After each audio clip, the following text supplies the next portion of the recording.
দেখা যা, এই সংসদে তোর বাপেরা আই পিনাকি দেখা যা, এই সংসদে তোর বাপেরা।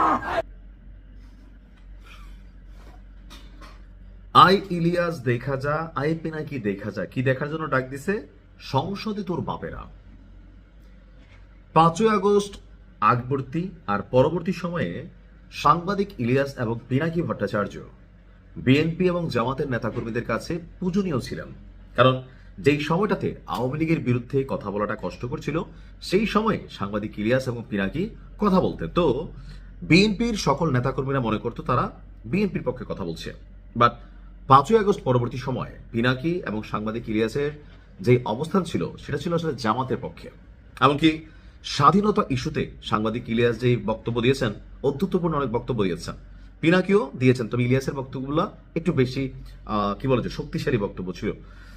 এমনকি আমরা যাদের মিছিল শুনলাম তারা হচ্ছে নূর বাহিনী। গতকালকে পরশুদিন সম্ভবত পিনাকির বাড়ির সামনে একটা আপনারা মিছিল দেখেছেন, আর আজকে রাজপথে প্রকাশ্যে সাংবাদিক ইলিয়াস এবং পিনাকির বিরুদ্ধে ভিপি নূরের যেই সমর্থকরা আছেন তারা এই মিছিল করলেন। আসলে কেন? সরকার গঠনের আগ পর্যন্ত বা 5ই আগস্টের আগ পর্যন্ত ভিপি নূর, সাংবাদিক ইলিয়াস তারা সবাই একটা কোরাম ছিল সরকারকে পতন করানোর জন্য।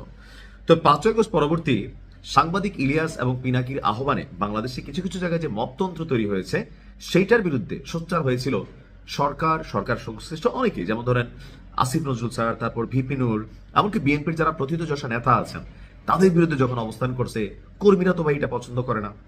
এখন ভিপি নূর যেহেতু এমপি নির্বাচিত হয়ে গেছে, তখন তার সমর্থকদের মধ্যে একটা উল্লাস তৈরি হয়েছে, সাহস তৈরি হয়েছে। আওয়ামী লীগের সময় সাংবাদিক ইলিয়াস এবং পিনাকির যে অবস্থা ছিল, যদি বাংলাদেশে আসতো যা ঘটতো, আজকের দিনে যদি সাংবাদিক ইলিয়াস এবং পিনাকি বাংলাদেশে আসে এর ব্যতিক্রম কিছু ঘটবে না। কেন হচ্ছে যে তারা পুরা তারেক রহমান, শুধুমাত্র শহীদ প্রেসিডেন্ট জিয়াউর রহমান, বেগম খালেদা জিয়া ছাড়া বিএনপির মহাসচিব থেকে শুরু করে একদম যতটুকু আছে জনাব তারেক রহমানকেও পিনাকি অনেক বক্তব্য দিয়েছে। তো ভিপি নূরকেও নিয়ে দিয়েছে। এখন এই যে নেতাকর্মীরা তারা এতদিন ডরে ভয়ে কথা বলে নাই, কারণ ইলেকশনের মধ্যে বা নির্বাচনের মধ্যে যদি কোনো ন্যারেটিভ তৈরি হয় তারা নেগেটিভ হয়। তবে ভিপি নূর মাঝে মাঝে বক্তব্য দিছে, তার এই বক্তব্যগুলা জনগণের একাংশ পছন্দ করছে, না হলে তো ভিপি নূরকে ভোট দেয় নাই। তবে এই ক্ষেত্রে বিএনপির একটা ইলেকশন ইঞ্জিনিয়ারিং ছিল, কোনটা যে ভিপি নূর যে আসনে দাঁড়িয়েছে তাকে যে মাঠটাতে দিছে সেখানে নূরের পক্ষে কাজ যদি না করে সেজন্য কয়েকজন নেতাকর্মীকে কিন্তু ভয় দেখাইয়া বহিষ্কার করা হয়েছিল, যেন বাকিরা তালের মতন সোজা হয়ে যায়। তো দেখা গেছে দিন শেষে নূর যখন জিতা গেল তখন স্বাভাবিকভাবে তাদের মধ্যে একটা শক্তিমত্তা কাজ করলো।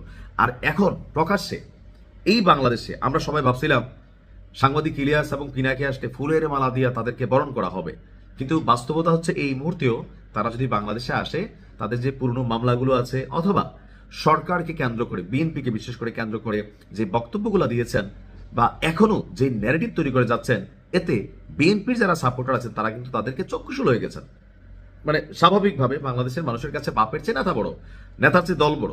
তো ওই জায়গাতে তাদের প্রতি যে ক্ষোভ, গোসা, রাগ, সেটা কিন্তু জাতির একটা অংশ বা যে সকল নেতাকর্মীর বিরুদ্ধে তারা ন্যারেটিভ তৈরি করছে আজকে প্রকাশ্যে আহ্বান জানাচ্ছে আই পিনাকি দেখা যা, আই ইলিয়াস দেখা যা। আমি জানি না যে এই থিমটা বা ভাবটা আসলে কতদিন থাকবে, হয়তো পরিবর্তন হবে, সময় বলে দিবে। ভালো থাকুন, আসসালামু আলাইকুম।